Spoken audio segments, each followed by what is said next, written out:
Hi, welcome back to a boat called Wanda. So I'm back in the boat, down the boatyard. It's been a while, but it's a nice sunny day, so I've come down. I've got a couple of things to do.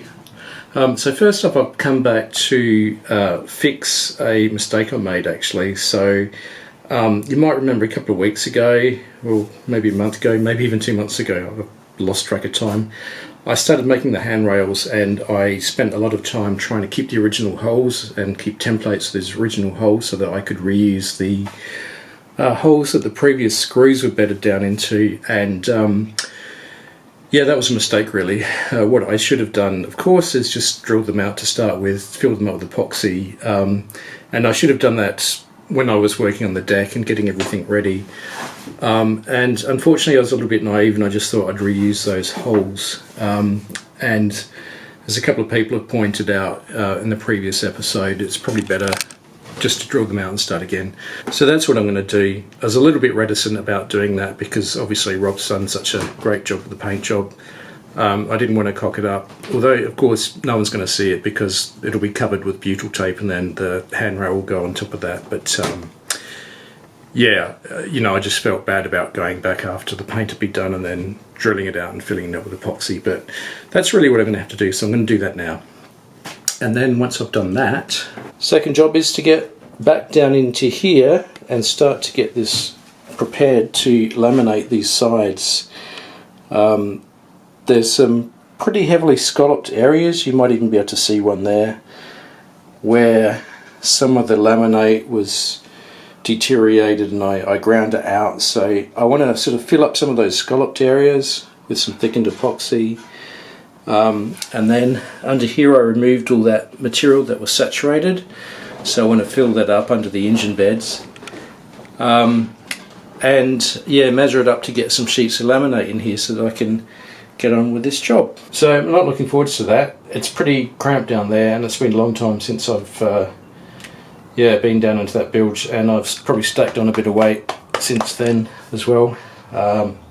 Yeah, anyways, let's get into it.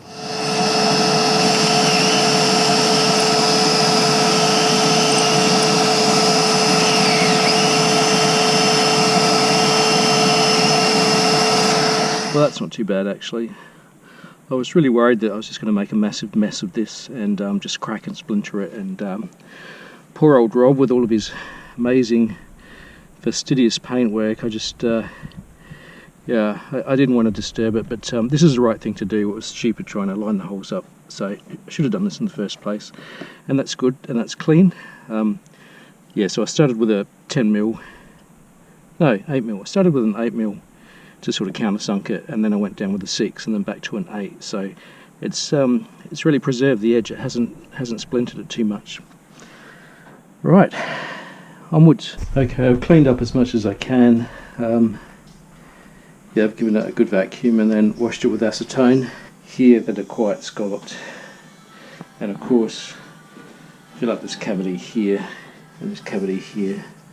This one's worse, like, let's see, there's quite a big gap under here, which I'll fill up.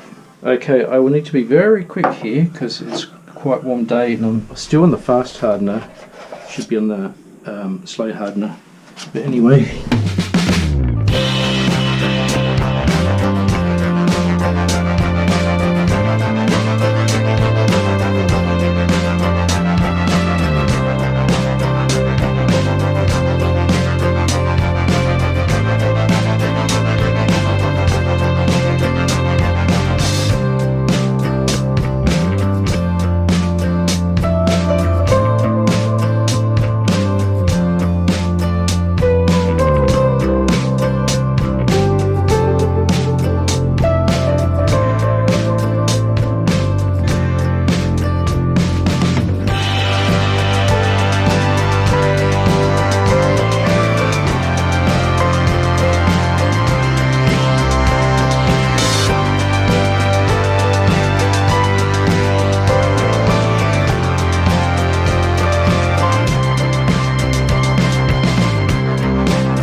Okay, so that's it. I can't put any more in here, there's too much of a cavity, so I just need to do it in parts. But the front part's good, this part's good. There's 2 more cavities here. I've smoothed out the back part a little bit, and I've put a fillet down the bottom now. The problem is now wherever I move I'm getting resin all over me and disturbing it, so I need to come back to finish this. Okay, well I'm back in the workshop now, and I'll let that epoxy cure, and I'll go back next weekend and try and finish it off. But back here I can keep working on the fuel tank.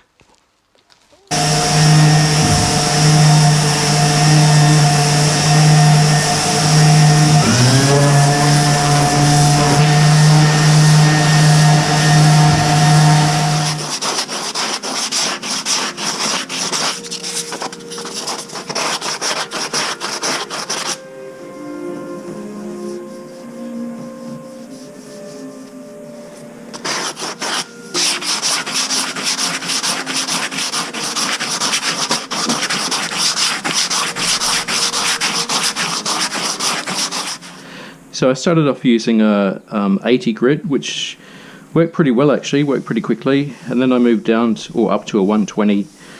But even with the 120 it was quite aggressive on these corner pieces, so I just want to sand them by hand, because it's quite important to get these 3 angles rounded out where these 3 planes meet. It's just a lot easier to do it by hand because it doesn't go in as quickly. Yeah, so this is the 3mm material I've got, it's G10, and yeah, I did think about just making the tank out of these sheets and then just taping the edges. And the reason I changed my mind, a couple of things. First of all, it'd be very difficult to get a good bond around this very square edge. You know, fiberglass doesn't turn 90 degrees. Of course I can use really light stuff, but I'd still need to bevel it out to get a bit of a round corner here. Now, of course, I wouldn't have needed to have beveled it to this extent. This is for a plug, you know, and I want the mould to come off, so I need lots of big sweeping round corners. But I still would have had to have done some degree of rounding out. And because it's so thin, as soon as the bevel went down 3mm, there'd be nothing left, right? So that's why with this, you might remember I had, it's probably about 25mm timber all along these seams, so that I'm actually, when I rounded these corners, I'm actually using the timber for a surface. You can see the wood there has come through, so there was wooden epoxy. There's a couple of gaps here with the epoxy, the thickened epoxy has left some air bubbles, so I'll just pin fill these. But yeah, that timber under these corners was so that I could really round it down, and the timber would hold these pieces together. And also allow for some material to round out. So if this was going to be my fuel tank, of course I can't have a timber piece along here for this purpose. I guess I could have used some G10, but yeah, it just seemed to me like I'd have some really nice strong material here and a really weak part around the seam, and so doing it this way, it's going to be one piece. So it's going to have a nice round side here, so there'll be a lot of strength in both directions where those planes meet, and it will be light. If it's a little bit too flexible on the side, I can always put some small stringers along the side. Yeah, so that's basically why I decided to go for this approach. And finally, the keg of material I've got, which is here, is actually cheaper than epoxy. And it should be strong enough for this sort of application. Right, so now for the base, for the plug, just going to drill a couple of holes here.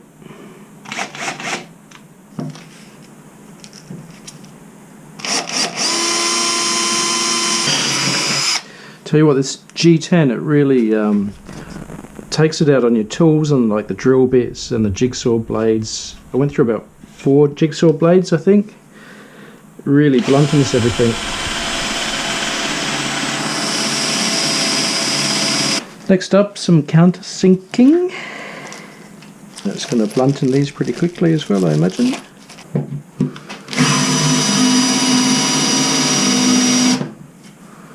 Why am I countersinking? Because I want this to be able to sit flat and not have anything popping out.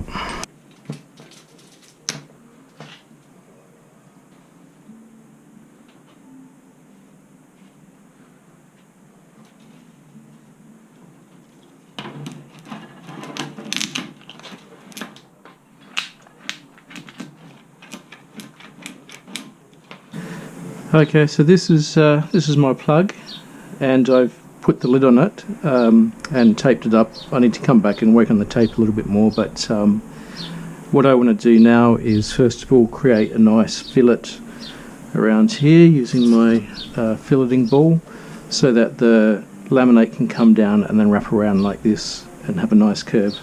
And the second thing I need to do, there's a couple of like little nicks here. You can see where the thickened epoxy hasn't been perfectly squeezed up. There's been some air gaps, air pockets, and that's left little indentations. So I just want to put a really bit of fine skimming powder. Of course I'll tape this up, but just don't want any little indentations coming through, because that's a place where the laminate could grip. When I'm trying to pull it off, I don't want it to sort of hang on to all these little pieces. So yeah, I'll just mix up some low density filler for that, and then I've got some filleting blend to do this fillet. Let's get started. Okay, so this is quite fine. Just get this little gap there.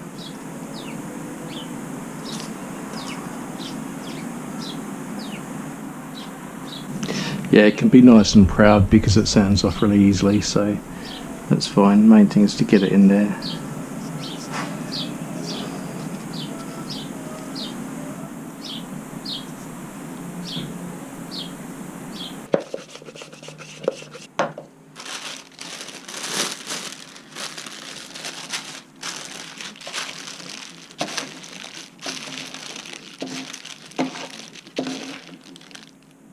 Right, so here it is, using a filleting blend for the first time. So let's see, want a nice thick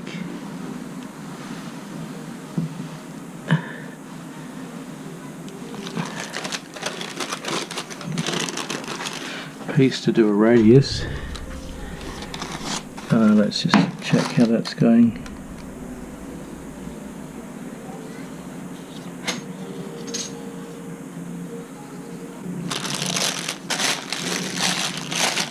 The trick is to get enough to get started.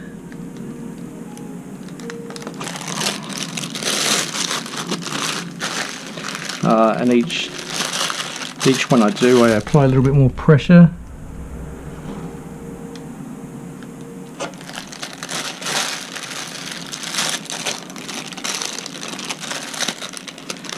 So you have to start off with sort of way too much on there. Okay, that's it. Otherwise, you sort of miss out.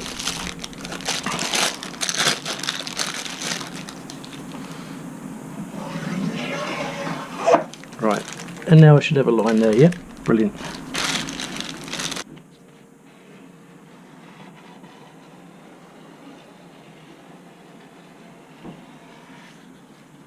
Okay, I'll make it up another batch and do the other side.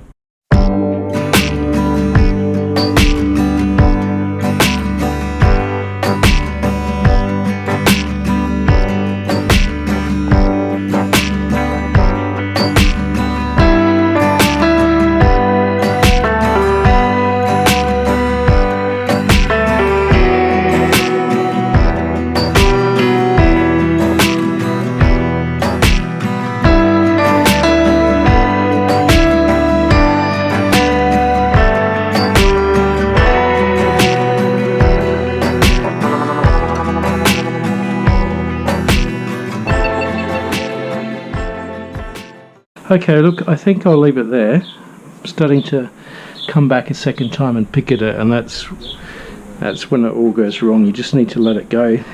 Maybe there's a ridge there. You don't always get it the first time round, so build up the base and then come back and do the last 10% the second time if you have to. Okay. Okay, well I was hoping to get some laminate on my plug, but I'm going to have to delay that for a little while, unfortunately. Let's take a look at the resin that I'm going to use. This is the product here, and it's 25 kilograms. It's Acrystic 474PA. It's a Scott Beta product, and it's a chemically resistant resin that's recommended for industrial use for building pipes and storage containers and things like that that store a variety of fuels and chemicals and things like that. Obviously I didn't need 25 kilograms, but that was the smallest tin I could get. The problem that I've got is I just read the technical data sheet the other day, and it says that the shelf life for this product is actually 6 months. Now I bought this about 2 years ago, I reckon, at least, if not longer. So I'm really worried that it's gone off and I can't use it. And the problem is it took a long time to find this product and to find a distributor that would sell me, you know, this smaller amount, which is way more than I need, but 25 kilograms is the smallest keg that I could buy it in. So yeah, what I'm going to do is I'll call the company that I bought this from. I've got their number, so I'll get back to them and see if I can get some advice from them in terms of what to do and whether I can still use it. If not, I'll have to see if they've got any more there that they can sell me again. So that was yeah, a real bummer, but obviously I bought it a couple of years ago and then other projects got in the way, so I've just come back to the fuel tank now. Yeah, and this might be out of date, so anyway, I'll let you know next time what the story is and what my next steps are. So thanks for watching, and I'll see you soon.